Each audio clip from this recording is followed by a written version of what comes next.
One thing is to be on a prenatal vitamin. There are some things that may help chance of pregnancy that may be in the prenatal vitamins, but also can do as a supplement, such as extra vitamin D, fish oil, or CoQ10 supplements. Now, the supplements are not FDA regulated. We're not certain about their safety or their benefit, but those are things that help chance of pregnancy. One can reduce the use of caffeine.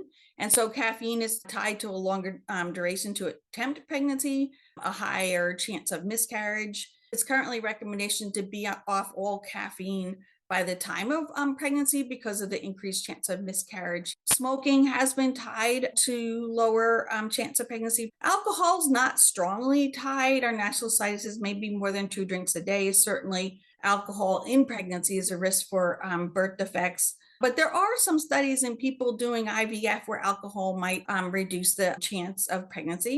There are lubricants that have been tied to affecting sperm motility. So there are some on the market that are commercial that are available. There's also some that are over the counter, like mineral oil or coconut oil, that do not affect sperm movement.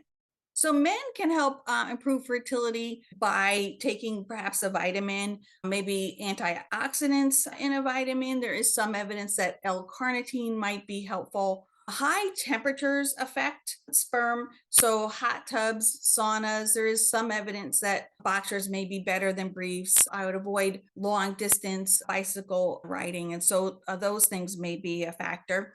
The length of time of abstinence is a factor. So the longer the length of time of abstinence, the poorer the quality sperm. So currently, the recommendation is to have intercourse every 24 hours for the 4 days leading up to the time of ovulation. And we think that that will improve the quality of the sperm and perhaps increase chance of pregnancy and also decrease chance of miscarriage. So the highest chance of fertility is going to be the 4 to 6 days before ovulation.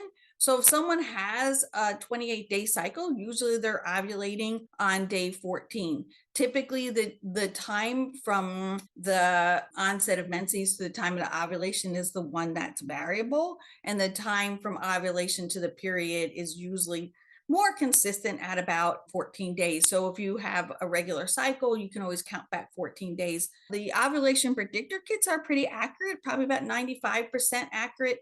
And then if someone has intercourse within 24 hours of the peak fertility, would be timed accurately. By 24 hours after someone ovulates, the egg usually cannot be fertilized. So then if intercourse hasn't happened before that time, it's unlikely someone could conceive. So sperm can live up to 5 to 6 days in the cervical mucus. So it's best to be having intercourse prior to the time of ovulation.